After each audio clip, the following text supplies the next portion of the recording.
Many thanks for staying tuned. This is Policy Discuss on the front burner since the President of the United States, Donald Trump, made the announcement resuspending the USAID, which is U.S. aid funding. It sent shocks down the spine of several international organizations which were sustained by the U.S. aid funding. So now, what will happen to those organizations that were being funded by the U.S. aid? Now, one of those international organizations is the WHO, the World Health Organization, which has now cut its budget by 20% due to the current development that the USA has actually suspended funding for its aid programs. What's going to happen when WHO cuts its spending by 20%? And for other local NGOs that were sustained, supported, funded by the USAID programs, how will they function? Will people lose their jobs? Will some organizations be shutting down? Will those who were receiving humanitarian support through these aid programs be able to find alternative supply, alternative sources? This will form conversation at this point in time. As we bring in our guest who joins virtually is Ejike Okpa, as a global affairs analyst, and he joins from Dallas, Texas. Good morning. It's morning here. I don't know what time it is in Texas. Good morning. It's 2:13 a.m. Oh, apologies for taking you away from beautiful sleep, sweet sleep. All right, now let's look at the conversation. So good enough that you are in the U.S., the country that wields so much power, not just political power. The U.S. wields economic power because once the U.S. said we were suspending funding for USAID, it's made a lot of international organizations shiver, and by extension, some countries that were receiving support from these programs are at a loss as to what to do. Though it's suspended, there after the evaluation period, funding might resume, but maybe not for all the programs. What's your thoughts regarding the rationale given by the president for the suspension of the USAID? Oh, thank you for having me, and thank you for the question. I've always believed that U.S. should not be subsidizing the life of people in the world. In as much as we want to support growth and development, it shouldn't be a waste. The American taxpayer shouldn't be taxed for wasteful, activities in countries where there are lazy minds. All they want to do is sit around and wait for manna to fall from heaven, and so that they can live their life. I think I'm not a fan. I want to put out this out. I'm not a fan of the World Bank. I'm not a fan of the IMF. I'm not a fan of UN, WTO, and any of those organizations. I think any country that is serious about its own development should try to come up with internal resources in order to do what, to put their own country ahead of anybody else. It's a competitive world, even though we say it's a global economy. Yeah, it's not a global country. So when people now fold their hands and become welfare recipients, because what these aids and grants are doing is making some people lazy. They're not pushing them to, they're not challenging them to come up with ways so that they too can be relevant. Who gives America money when America needs anything? Nobody. So, we have a president who's now showed up. I said, no, we're not going to do this anymore. I mean, because the American taxpayer is not a Father Christmas, or Santa Claus that shows up and hands you something. We too have our own issues, and we too are facing it. And we said, hey, is there some money out there we are giving to the world that is not needed? And then we're coming out with those answers. And so what countries needs to do is to find a way to transition those people that have been dependent on this aid, to find a way to employ them locally, or too bad. Like I always say, it's tough luck. If you can do it for yourself, tough luck. And so that's where we are on it. Some of this program will come back, but we are doing audit. Any organization, whether you're a nonprofit or government or private, you go back and look all the time. What are those things that you need to cut in order for you to be what? Stay afloat to yourself. If US is not afloat, then that it means every other person that is dependent on those grants and aids is not going to be afloat. Thank you so very much, Ejike, for being with us this morning. Some people also have looked at this as Donald Trump taking a pound on WHO after the Wuhan crisis that led to the loss of election in 2020. What's your take on this? I'm sorry, what your question is what? Yeah, that some people think that Donald Trump is on a revenge mission against WHO, given the challenge that he had to encounter in the last election before this one from the Wuhan virus, that WHO was taking side. No, well, let me put it this way. Some of these organizations are supposed to be advisory and no longer dictatorial. So they're supposed to advise on what they see, and then countries should not use their own internal resources and decide if they want to go with the WHO. So, during the COVID, it is proven that WHO was colluding with China, was colluding with the Democratic Party in order to force what they think their own agenda. We have a robust healthcare as industry in America, or infrastructure, far better than most countries. So why should World Health Organization, run out of Geneva, come in and begin to tell us what to do? Whether that led to Trump not winning the second term consecutively, it is irrelevant. The thing is that such organizations now should become advisory or consulting. If a nation needs them for what they do, you go and consult them, but not where they come in and issue blanket, order. This is what we're supposed to do and what we're not supposed to do. America is not beholden to any global organization. No country should. If they have their own acts together, you could listen to what they are doing, and you go back to your own drawing table and figure out what do you agree with them or not. Okay, thank you very much for your input. Now, I want to bring this conversation from a different perspective. In global politics and international relations, no country is seen or perceived to be an island by itself, or neither is a tree considered to make a forest. Nations depend on each other. And in fact, international trade have made it possible for countries to relate with each other, to transact businesses and deals, both in goods and services and products across border. The world has become a global village. International trade has been promoted by even the United States of America, that opened the space for countries both in the global south and in the global north to collaborate very efficiently. And if the action from one of its members is going to cause harm to other members, it will be seen as something that will be doing a colossal damage to the economy of lesser countries that are not as privileged as the United States of America as we speak. But from $5.3 billion of the World Health Organization annual budget has been reduced to $4.2 billion. A funding gap of $600 million is completely off the table. And as we speak to you, there are companies and organizations, civil society organizations and non-governmental organizations in Nigeria and other parts of Africa, including Asia, are suffering because of this action. That doesn't look like the role that the United States used to play. It's denting its image. Now, can the government, how would you address it from this perspective? That during the time of the Democrats, the United States was in a very good relationship with its members globally.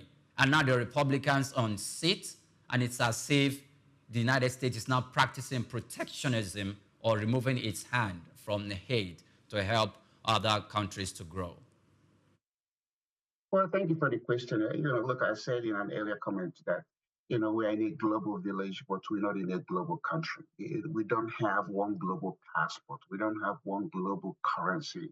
In your earlier segment before I joined in, you were talking about interest rate. In America, I can borrow money at 4% for 30 years or 40 years. Can any country do it? No, because we have been able to build financial infrastructure with, you know, uh, uh, creative financial instruments to enable us do what we do. We don't care what the dollar is doing outside. I go buy my house. I have a 30-year mortgage fixed rate. What does that do? It makes the taxpayer know that, hey, for the next 30 years, this is what I'm going to be paying. But back to your question, have you heard about the expression? He who pays the piper dictates the tone. If America is paying, America then is going to dictate the tone.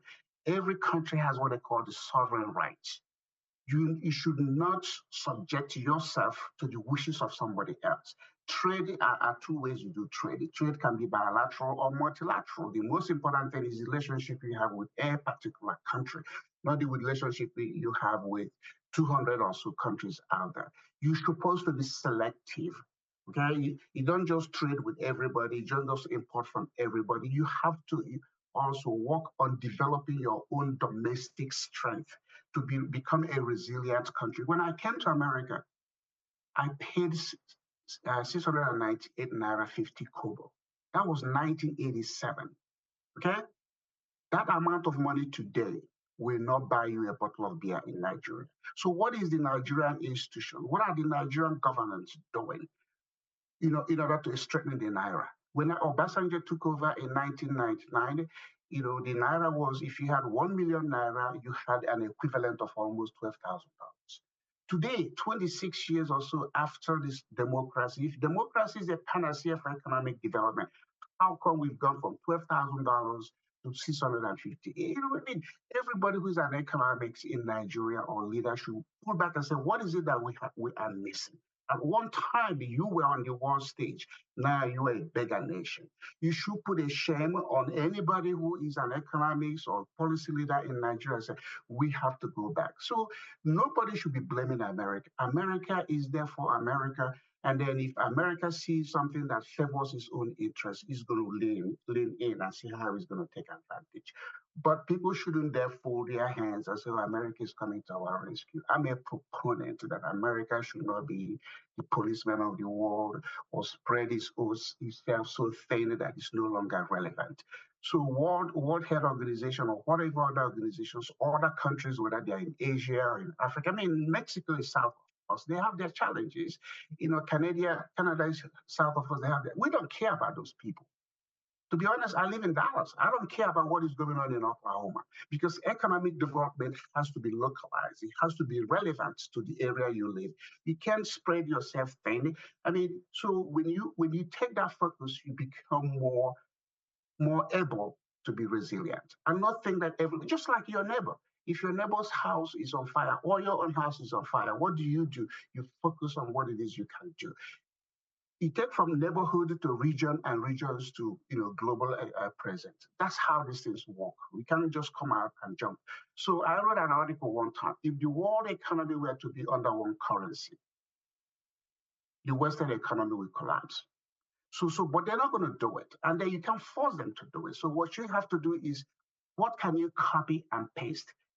We have Nigerians have gone to school in every university in the world and oftentimes graduated on top of their class. When you hand them that paper, what do? They go home, doctor, ambassador, blah, blah, blah. At the end of the day, they can't even produce. Electricity has existed in Nigeria since 1896 and still cannot produce 10,000 megawatts of power. That's what it takes to run Dallas, city of Dallas. So we, sometimes you have to be shamed, you have to be shocked in order for you to do or wake up. And most countries in the world haven't decided to wake up. They just decided to look around and say, oh, who's going to give you what?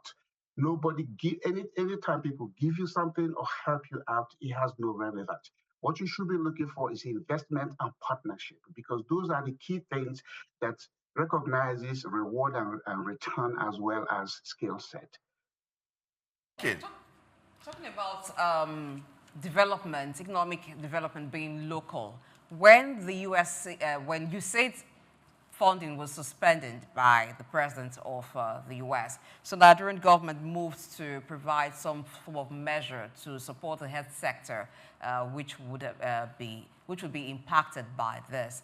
And also, there are several NGOs that are supported by USAID, working with them to provide support in health sector, in communities that are affected by conflict, in IDPs.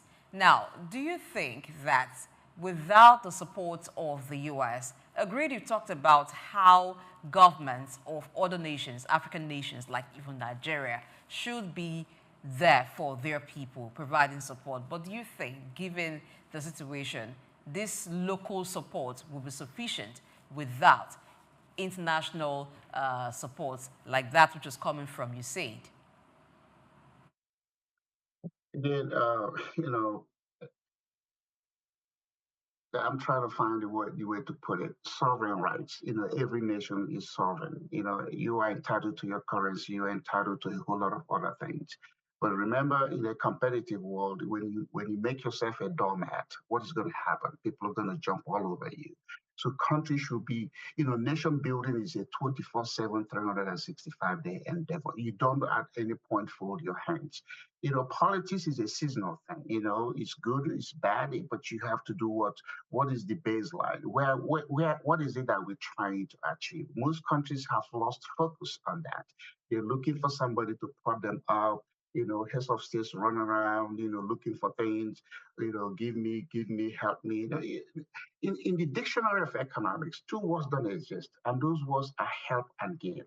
If you really want to make your nation, stand up, you have to lean on the ways of what investment and partnership. And in that case, you go wooing. You got the recruiting. Sometime I read an article called the Index of Nations. When you become relevant to yourself, what you want to do is you look at countries in the world that are doing things that you like, and you say, how can I tap into that? And the way to do it is through partnership and through investment. The interest rate, like you guys were talking in an LS, is the most important aspect of economic development, the cost of money. When you look in the case of Nigeria, where people are charging you 25, 30%, how are you going to survive? And then I don't even hear the Nigerian financial experts they talk about interest rate on borrowed money. They don't talk whether it's interest only or amortizing debt. Because if you try to amortize 1 million units, regardless of the currency, over 10 years, it would choke anybody in that particular country. So you have to look at what are the terms and conditions, not just taking money. There's been trillions of dollars given to African nations, and today a lot of them have no proof of what they have done with that money. So money is not air. Money has a DNA, and you have to be able to use it to make it work for you. Again, like I said, when I bought my house, 1995, my interest rate was what, 3.5% for 30 years. So it doesn't matter what my income level is. I know what I owe my bank every particular month. As my asset is appreciating in value, I know my debt is dropping, and the delta between the appreciation and the lower balance on my mortgage is what gives me wealth. In order for you to be wealthy, you have to have equity and debt. In the case of Africa, everybody's talking about cash. You look at the shares of most Nigerian banks. I looked at the shares of the UBA. It's 3 cents a share. And this is a bank that has existed since 1976-year-old bank. And you are trading at that. So it is, and then you look at all the banks. You look at even the richest black man in the world, in one richest black man, Dangote. You look at all the shares associated with Dangote company. None of them is worth 40 cents a share. So there's something fundamentally wrong, even when we say we have rich people, but we don't have wealthy economies or wealthy institutions. Those are the things that has to be localized, and those are the things that the financial policymakers have to look at critically. For example, look at the Nigerian stock market. The entire Nigerian stock market has less than 200 companies listed and is valued at less than $90 billion. So if you look at that number with 200 million Nigerians, it means that Nigerians are not even invested in their economy. You look at the federal government budget, it's less than $34 billion. 70% of that money comes from selling oil. That means 30% is what Nigerians are producing to augment their own life. I mean, anybody who is for years students in economics knows something is fundamentally wrong. By now, Nigerian economy, based on the size of these people, supposed to be at least $300 billion. And that oil should by now reduce to be less than 10% contribution to the Nigerian economy. But everybody's on it. Everybody's talking oil, oil, oil, oil. But, the economics of oil is how many barrels you produce, times how many you sell, and then you make a margin based on the return off after the producers have taken their money out. So something is fundamentally missing in the economy of the biggest, the most populous Black nation in the world. That's why Nigeria is not a relevant nation, because when people look at the per capita in Nigeria is less than what? It's less than $1,200. And then you say you are the giant of Africa. So this may be a roundabout topic, but this goes to the soul of what the challenges are. Don't look to America, don't look to UK. You have to be self-preservation is the first order of business. Anything else is playing to the gallery. All right, Dr. Ejike. Looking at, again, going back to the funding of WHO, we see, yes, of course, the government of America is quite right with over $36 trillion over debt overhang. It would not be nice that they remain a Santa Claus to the rest of the world. But also looking at who will benefit from a weakened WHO, or even seeing that WHO is looking elsewhere for alternative funding, whether it's in Europe or in Far Asia. Would that serve the interests of the Americans in the long run? Of course, it will serve. I'm sorry, I don't know. Are you done with your question? Yeah, what I'm asking is that we're looking at removing, of course, America pulling out funding from WHO. Of course, they're also restructuring by reducing their budget by 20% and looking outside to China and other nations for alternative sources of funding.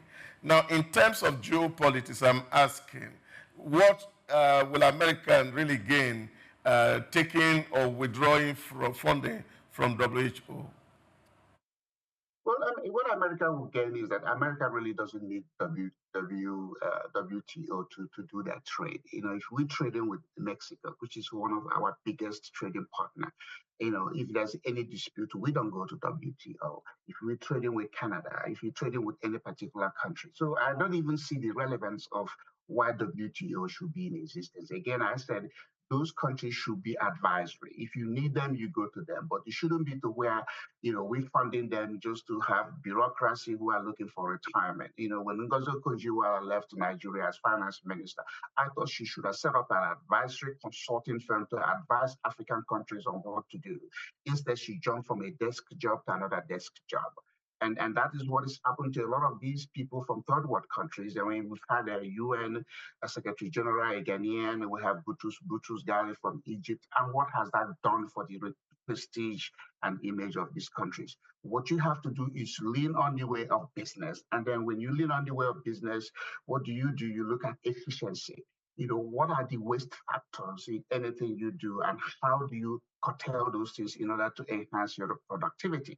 But if it's just running around and getting jobs from all these organizations that at the end of the day don't do nothing for you. Again, I'm not let's even look at OPEC. Let's look at OPEC. Mexico is not a member of OPEC. Canada is not a member of OPEC. I mean, so OPEC, Nigeria is the only country of its size that belongs to OPEC. And what has it gotten? Nothing. Except the prestige of, when, what is it that Lukman Lawani was the Secretary General. At the end of the day, what matters is how is your own country doing, not about the individual from your country that works in some of these organizations. It hasn't done Nigeria any good. Nigeria should stop celebrating because Mr. XYZ or Professor or whatever is over there. Let them go.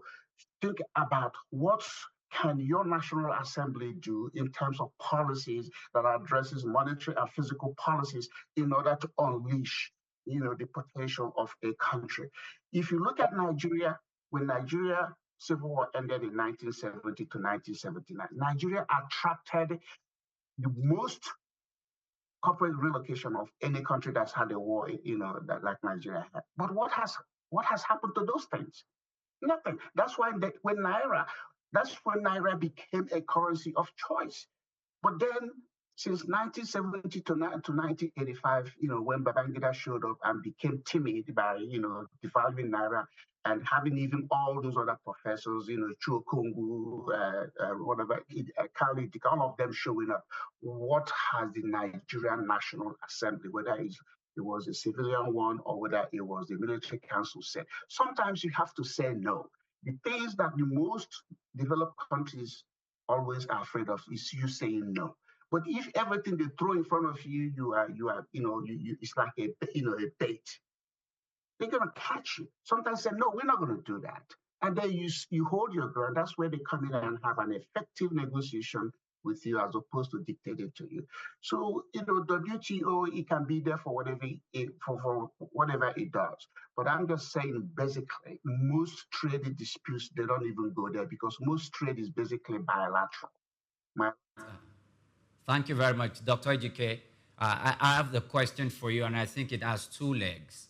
And one of it is that, you mentioned Mexico as one of the biggest trading partners with the United States of America, including Canada and a few other countries. But recently, as a result of the tariff imposed by Donald Trump, there's this sharp that April 2nd, we're going to go full out, introduce the 25%, the 20% tariff for automobile and several other things coming from Mexico and the Canada to the United States of America. However, President Donald Trump is leaving ground. It's giving the breathing space. If Canadians and Mexicans come to a negotiating table, we can see that including China itself, in spite of the tariffs that President Donald Trump wants to introduce there, he's still leaving ground for some form of negotiations and conversation with China. But if you look at President Donald Trump's policy, including economic policy as it is at the moment, it looks like Africa is not in the picture. I want to begin to ask a question. When you were answering the question earlier, you were talking about trading, partnership, and mutual benefit in development. Is it that the current United States government does not see any benefit it can derive from Nigeria or from other African countries when we start talking about development and partnership? Now, that's just one part of the question. The other part that I wanted to ask is that when you look at Nigeria and the 20% that has been removed and how it's affecting the country and some other countries at the moment, do remember that the WHO, when it comes to, it has to do with health issues. And we know as a way of COVID-19, moving up from one place to the other, since the world is a global village, even though it was not created or didn't originate from the United States of America, the consequence that it took and the toll it took from the United States of America was quite devastating. Don't you think removing that 20% and the sponsorship for WHO, it loses a part where it controls the narrative about treating some of this ailment and epidemic diseases coming from this part, from other parts of the world where they don't have the medical expertise and funding to tame. And if it goes offshore, it might get to the United States too. And this will not be good for the US. Those are the two questions I have for you. Okay. Let me take the last one first. Okay. Malaria kills more people in Africa than it does globally. What has the World Health Organization done about that? Nothing. Okay, so the COVID issue, there are still a lot of conspiracy theory going out there. But what I'm saying is that when the disease migrate, okay, but that migration is going to be from a country to a country. It's not going to be from a country to multiple countries. And if you look at it, what kills most people in the world, a lot of it is something that can be addressed. And then the WTO, that's why I say it should be an advisory organization, not one that dictates. You could say, hey, this is what we see, this is what we think you guys need to do. But again, it goes back to you having your own domestic infrastructure to address the things that affect your own people. We have mosquito in America, but it does not carry malaria vector because our environment is relatively clean. The reason you have mosquito in Africa is the environment is dirty. You go to Lagos, you go for any, it's an open gutter, and those gutters are filled with things, blackish water that enables these mosquitoes to be very, dangerous when they bite people. Those are the challenges. Again, you keep talking about global village, but we don't have global country. Make a distinction and stick with it. We still have various passports. It's not, you cannot just hop from one country to the other. So let's go back to your first question about Mexico and tariff. Trump didn't say tariff on everything coming to America. He picked a country. Tariff on Mexico, tariffs on Canada, tariffs on Japan. These are bilateral things. It's not multilateral. But then what tariff does is that you go back and you start to negotiate. Of course, he's going to leave room. He's not saying, oh, it has to be this way. The country that's standing to lose because of that tariff is going to want to say, okay, what do we do in order to keep trading? Because again, like you said, no country is going to survive on its own. We are intertwined with a whole lot of relationship, but that relationship is supposed to be what? A two-way traffic. It's supposed to benefit, both countries, not to where one country is suffering as a result of the other country. China will fall apart if countries actually wake up to see what Chinese people are doing, just like in Nigeria. How many Nigerians have gone to China and become successful, but Chinese people will come to Nigeria and become successful, just like Lebanese. Lebanese that don't even have a fraction of the education Nigerians have. They come over there and they run circles around Nigerians, and Nigerians keep quiet. You have to be self-preserving. You don't have to accommodate things that are going to put you in the back room of your own house. It is a shame that Indians, Pakistanis, Turkish people, Chinese people will come to Nigeria and become heroes when no Nigerian has ever gone to any of these countries and become successful. If they had named them. So again, it becomes a case of, do you want to be a doormat? And what happens to a doormat is when you get stepped on or stepped over, you don't have to yield. You don't have to accommodate and tolerate at your own expense. Nigeria has a huge potential for the size of its people. Forget oil. If you can tap into the potential the talent Nigerians have and begin to give them the opportunity to build the skills to build their roads, to build their power plants, to build their water, without going to Lebanese, without going to Chinese. Look at the contract to build a road from Lagos to Calabar, given to whatever his name, Mr. Gilbert Chowri or Gowri. Whether he's a Nigerian Lebanese, the point is shouldn't have happened. You should give it to Tinubu should go back to Nigerian engineers. I want to build this road. You guys give me a budget, and I'm going to build it with Naira. Instead, you did a sole contract to one individual, and he is now looking at Nigerians and look at you. Okay, let a Nigerian Lebanese, a Nigerian who's born and live in Lebanon, let him go get such a contract. It will not happen. So why is it that the black race or the Africans are the ones that are willing to give up what they have to somebody and nobody else is doing it to you? Every country has this protectionist mentality because if you let your house to be run over by strangers, what you have a strange house. So it's economic growth is not PhD in economics. It's a set of policies and programs that protects a geography as opposed to just throwing it out and making an open field. All right, let's look at how this cut in budgets for the WHO will impact its work. Now, the WHO has the role of preparing, detecting, and responding to health emergencies, and even providing technical and financial assistance to countries when they are asked.